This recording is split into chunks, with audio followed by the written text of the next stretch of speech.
क्या सही में धोखा था? धोखा नहीं था। ये मैया की तलवार है।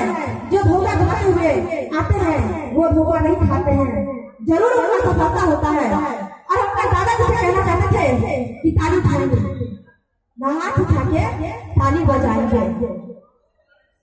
कहाँ बजा रहे हैं आप लोग ताली भैया? अच्छा नहीं लग रहा है, लेकिन अच्छा मुझे नहीं लग रहा है जो इधर लाइट नहीं है। अच्छा है ना? अच्छा लग रहा है।